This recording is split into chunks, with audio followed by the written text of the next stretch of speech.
2026년 6월 26일 황용연 칼럼 복시리즈 제26편. 지난 칼럼에서 우리가 마태복음 6장을 공부했습니다. 이 마태복음 6장이 두 부분으로 구성되어 있음을 공부했습니다. 그 첫 번째가 외식하는 자들의 구제, 기도, 금식, 세 가지의 예배 행위들이며 두 번째가 재물 약속입니다. 그리고 예수님께서 이 마태복음 6장에 외식자들의 잘못된 기도 행위를 가르치시면서 또한 진짜 기도 행위가 무엇인지도 가르쳐 주셨습니다. 이것이 바로 주기도문입니다. 이 기도를 우리가 종종 예배 시작할 때나 또는 예배를 마칠 때 습관적으로 하곤 합니다. 예배 순서 중 하나로 말입니다. 종종 별 의미 없이 예배 순서의 하나로 생각하며 합니다. 가볍게 여겨왔습니다. 그런데 이 주기도문이 생각처럼 그리 가벼운 기도가 아닙니다. 예수님께서 몸소 제자들에게 가르치신 유일한 기도입니다. 특별한 기도입니다. 창조 목적의 절대성과 중요성이 담겨 있는 기도입니다. 창조 목적 학교에 교훈이 담긴 기도입니다. 아주 논리적이며 조직적이며 체계적입니다. 중언부언하는 기도가 아닙니다. 의미 있는 기도입니다. 누구에게 의미 있는 기도인가요? 하늘에 계신 아버지에게 의미 있는 기도입니다. 그가 의미 있게 들으시는 기도입니다. 또한 제자들에게도 의미 있는 기도입니다. 그래서 예수님께서 이 의미 있는 기도를 하라고 명령하셨습니다. 그리고 그 내용을 가르쳐 주셨습니다. 그런데 그 내용에는 순서가 있습니다. 우선순위가 있습니다. 그러니 반드시 이 내용들을 기도하며 그 순서를 지켜야 합니다. 그래야 아버지께 의미 있는 기도가 됩니다. 그래서 예수님께서 제자들에게 이렇게 말씀하셨습니다. 그러므로 너희는 이렇게 기도하라. 다시 말해 이 내용을 다음과 같은 순서대로 기도하라는 명령입니다. 이렇게 기도할 때 하늘에 계신 아버지께서 들으신다고 하셨습니다. 아버지에게 의미 있는 기도가 된다고 하셨습니다.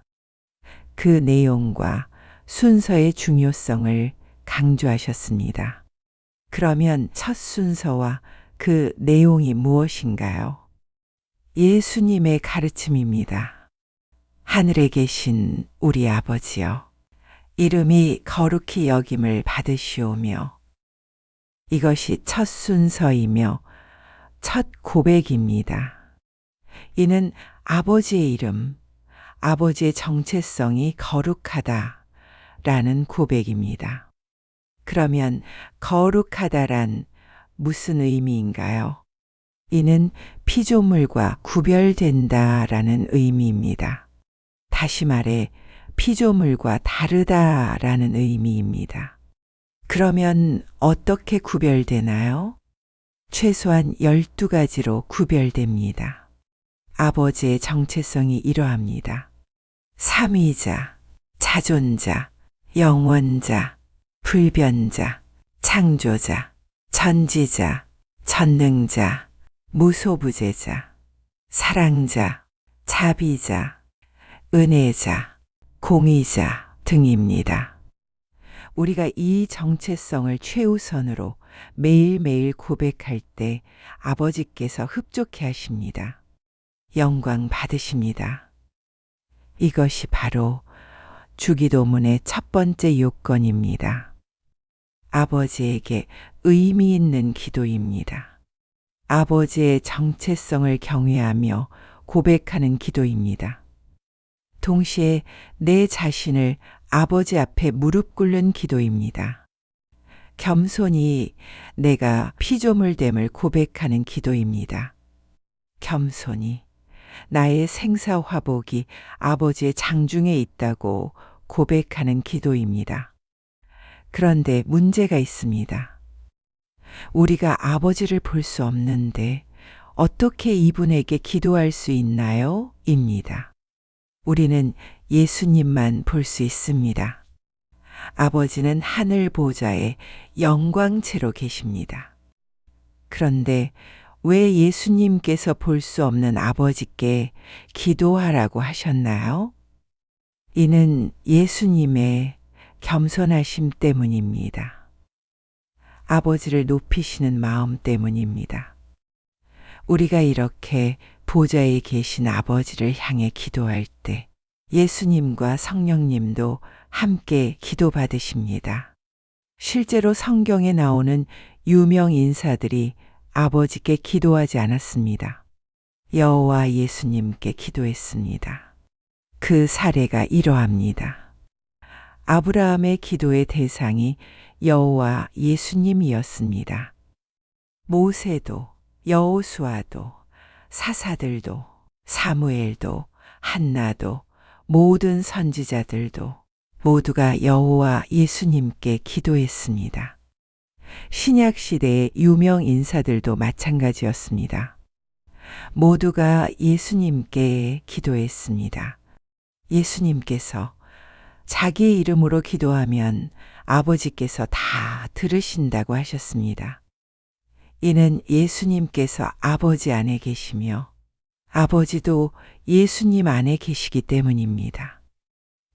그런데 겸손하신 예수님께서 제자들에게 하늘에 계신 아버지의 이름이 거룩히 여김 받으십시오 라고 기도하라고 명령하셨습니다. 이러할 때 예수님과 성령님의 이름들도 동시에 거룩히 여김 받으십니다. 이렇게 삼위 하나님의 이름들이 거룩함 받으시는 그 자체가 바로 창조 목적입니다. 삼위 하나님께서 영광 받으시는 것입니다. 흡족해 하시는 것입니다. 행복해 하시는 것입니다. 이때 이 행복을 제자들에게 나누어 주십니다. 이 기도하는 제자들도 행복해집니다. 아실의 복을 받습니다. 이것이 창조 목적입니다. 삼위 하나님과 친밀한 사랑의 관계를 맺는 것이 바로 창조 목적입니다. 이것이 바로 첫 번째 기도이며 고백입니다. 그리고 이어서 두 번째 고백을 가르치셨습니다. 당신의 나라가 임하옵시며 질문이 있습니다. 이 당신의 나라가 무엇인지요?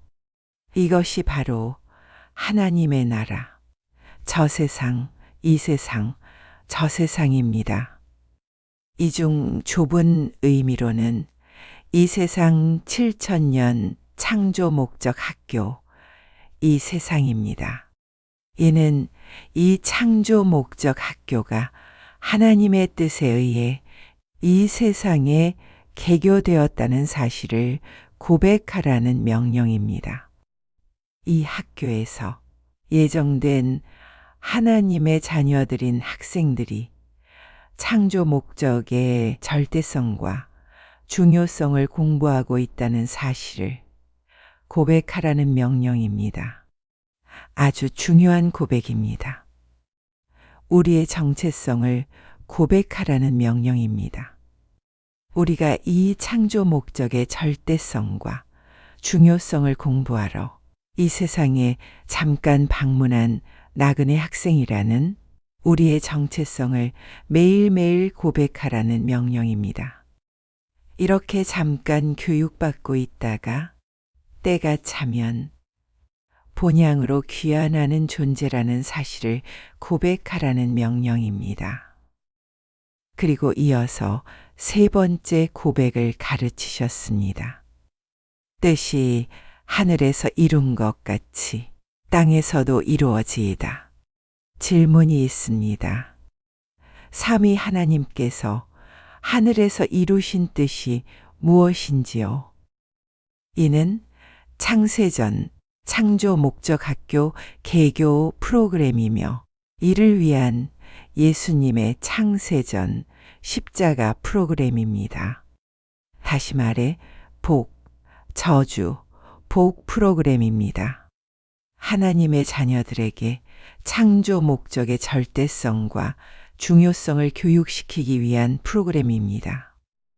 이것이 아버지의 뜻입니다.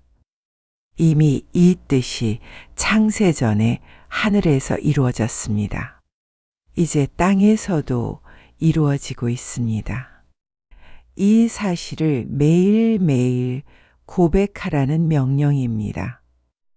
이것이 바로 세 번째 고백입니다. 이렇게 상기의 세 가지 고백이 바로 주기도문의 핵심 내용입니다. 이 속에 삼위 하나님의 정체성이 담겨 있습니다. 우리의 정체성도 담겨 있습니다. 창조 목적도 담겨 있습니다. 창조 목적 학교의 개교 프로그램과 창세전 십자가 프로그램과 복, 저주, 복 프로그램도 담겨 있습니다. 다시 말해 7대 신학과 5대 신비가 담겨 있습니다. 이렇게 기독교의 핵심 가르침이 이 주기도문의 첫 세 고백 속에 담겨 있습니다. 놀랍습니다. 우리가 평소에 건성으로 가볍게 습관적으로 이 세 고백을 해왔던 것을 회개해야 합니다. 만약 우리가 아실에 복 받은 하나님의 아들들이라면 이 상기 세 가지의 가르침을 상기의 의미를 부여하면서 순서대로 매일매일 고백해야 합니다. 주야로 묵상해야 합니다.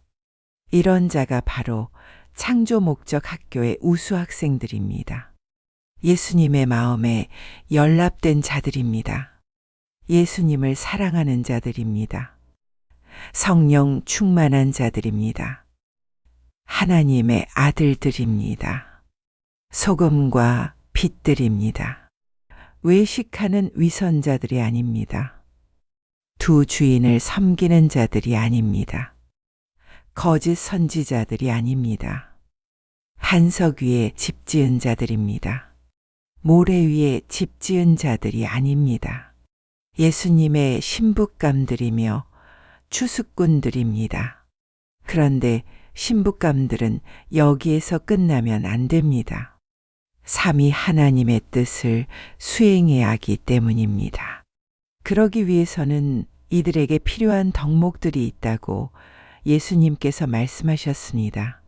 세 가지 덕목들입니다. 일용할 양식 먹기이며 성화된 성품이며 시험에 들지 않기입니다. 이들에게 이 세 가지 덕목들이 절대로 필요합니다. 맡겨진 추수사역을 감당해야 하기 때문입니다. 맡겨진 창조 목적의 절대성과 중요성을 가르치며 외치게 하기 위해 이 덕목들이 절대로 필요하다고 하십니다.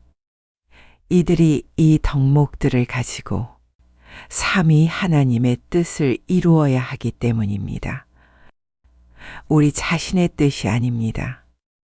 이 삼위 하나님의 뜻을 이루어 이분들께 영광을 올려드리기 위함입니다. 창조 목적을 성취해드리기 위함입니다. 그러면 그 첫 번째 덕목이 무엇인가요? 이것이 바로 일용할 양식 먹기입니다. 이는 육의 양식만이 아닙니다. 지식, 감정, 의지, 인격, 성품의 혼의 양식과 하나님의 말씀인 영의 양식도 포함됩니다. 이것을 예수님께서 매일매일 조금씩 주십니다. 한꺼번에 많이 주시지 않습니다. 그러니 내일 양식을 위해 걱정하지 않습니다. 내가 필요한 줄 아십니다. 그러므로 먼저 그 나라와 그 의를 구하면 이 양식 문제는 자연 공급해 주십니다. 자연 공급 원칙입니다. 이 원칙이 아실의 복을 받은 자에게 적용됩니다. 그러니 이런 분은 두 주인을 섬기지 않습니다. 섬기지 못하도록 인도하십니다. 이것이 첫 번째 덕목인 일용할 양식 먹기입니다. 두 번째 덕목입니다. 성화된 성품입니다. 이렇게 상기 세 가지 부분의 일용할 양식을 조금씩 먹게 되면 자신도 모르게 자연히 조금씩 성화된 성품으로 업그레이드 되는 자신을 발견하게 됩니다. 조금씩 마음이 가난해지고 있음을 발견하게 됩니다. 이웃을 비평하지 않는 자신을 발견합니다. 자신의 부족함을 발견하고 애통하며 온유하며 말씀에 배고파하며 성령님의 생수에 목말라 하는 자신을 발견하게 됩니다. 엄청난 변화입니다. 이것이 바로 아실의 복을 받고 있는 자가 경험하는 변화입니다. 이런 변화를 받으면 자연히 따라오는 성품의 변화가 있습니다. 이것이 바로 자비로운 마음입니다. 주변의 동료 크리스천들을 자비의 시각으로 보게 됩니다. 자신을 향해 죄 지은 자를 불쌍히 여기며 용서해 주는 마음이 생기게 됩니다. 자신도 모르게 이런 마음이 생깁니다. 그 이유는 예수님께서 이분에게 자비로운 마음을 주셨기 때문입니다. 예수님의 은혜로입니다. 놀랍게도 이런 분을 예수님께서 오히려 불쌍히 여겨주시며 자비를 베풀어 주시겠다고 약속하셨습니다. 이는 자신이 먼저 이웃에게 자비를 베풀 때에 받는 복입니다. 왜 이런 분에게 이런 복을 내려주시나요? 이는 이들이 창조 목적 학교에서 추수꾼 사역을 잘 담당해야 하기 때문입니다. 그래서 예수님이 주기도문에서 이 부분을 강조하셨습니다. 이것이 바로 용서의 기도입니다. 우리가 우리에게 죄 지은 자를 용서해 준 것 같이 우리의 죄를 용서해 주시오며, 이 말씀에 의하면 우리가 먼저 동료 크리스천을 용서해야 하나님께서 우리의 죄를 용서하신다는 가르침입니다. 이것이 일반 크리스천들에게는 쉽지 않습니다. 그러나 하나님의 아들 수준이 되었을 때 가능하다고 예수님께서 말씀하셨습니다. 그러기에 이런 영적 수준의 크리스천이 되기 위해 기도하라고 하셨습니다. 예수님의 은혜를 받은 자는 성령님의 인도하심으로 이런 기도를 하게 하시며 용서자로 업그레이드 시켜주십니다. 화평자로 만들어주십니다. 그리고 세 번째 덕목으로 이어집니다. 첫 번째, 두 번째를 이어서입니다. 발전적입니다. 이 세 번째 덕목이 이러합니다. 우리를 시험에 들게 하지 마시옵고 악에서 구하여 주시옵소서. 시험에는 두 가지가 있습니다.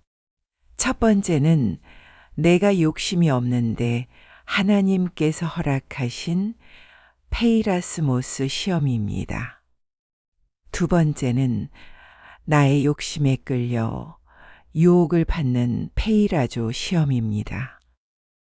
아실의 복을 받은 자는 욕심 없는 자입니다. 그러므로 페이라조 시험이 필요 없습니다.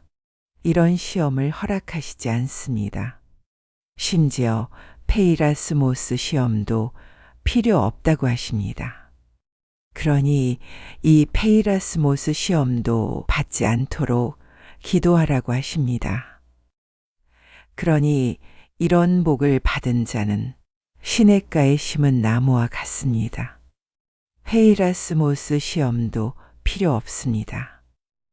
시절을 쫓아 과실을 맺으며 그 잎사귀가 마르지 아니함 같이 그 행사가 다 형통하게 되어 있습니다. 왜 이들에게 이 형통의 복을 주시는가요? 그 이유가 무엇인가요? 이들의 사명 때문입니다. 그 사명이 무엇인가요? 그 사명을 예수님께서 주기도문에서 가르쳐 주셨습니다. 이 주기도문 서두의 3가지 기도 명령에서입니다. 그 명령이 이러합니다. 아버지 이름에 거룩성 고백 명령과 이어서 하나님 나라 저 세상, 이 세상, 저 세상과 창조 목적 학교 프로그램 디자인 고백 명령이며 그리고 마지막으로 이 하나님의 뜻, 창조 목적의 절대성과 중요성 교육 프로그램이 하늘에서 이루어진 것 같이 땅에서도 이루어지는 고백입니다. 오늘날 이 하나님의 뜻이 이 세상 7000년 창조 목적 학교에서 이루어져 가고 있습니다. 여기에 하나님의 아들들을 사역자들로 사용하고 계십니다. 이들이 이 거룩한 사역에 참여하는 데 있어 최소한 상기 3가지의 덕목들이 필요하다고 예수님께서 주기도문에서 가르치셨습니다. 이것이 바로 일용할 양식 먹기, 성화된 성품 가지기, 시험에 들지 않기입니다. 이 가르침이 바로 주기도문 가르침입니다. 후에 성경 편집자들이 결론에 다음의 말씀을 삽입했습니다. 나라와 권세와 영광이 아버지께 영원히 있사옵나이다 입니다. 이 삽입 말씀이 바로 창조 목적의 절대성과 중요성입니다. 창조 목적 학교의 교훈입니다. 이렇게 아쉬레 복을 받은 자들에게 주기도문을 주신 목적이 분명합니다. 이 세상 7000년이 창조 목적 학교임을 가르쳐 주시기 위함입니다. 이 학교 개교 계획이 바로 창세전 아버지의 뜻이었습니다. 이것을 바울이 하나님의 신비라 했습니다. 주기도문을 주신 목적이 바로 이 아쉬레 복을 받은 팔복의 사람들로 하여금 이 아버지의 뜻을 매일매일 고백하며 전파하도록 하기 위함입니다. 이 신비를 만방에 전하는 책임이 하나님의 아들들에게 있습니다. 그러기 위해서 이들이 일용할 양식이 필요하며 용서의 삶이 필요하며 쓸데없이 시험에 빠지지 말아야 합니다. 시냇가에 심겨진 나무같이 계절을 따라 열매 맺으며 그의 잎사귀도 마르지 않으며 그가 무엇을 하든지 형통해야 합니다. 이는 삼위 하나님께서 이들을 통해 권세와 존귀와 찬송과 영광을 받으셔야만 하기 때문입니다.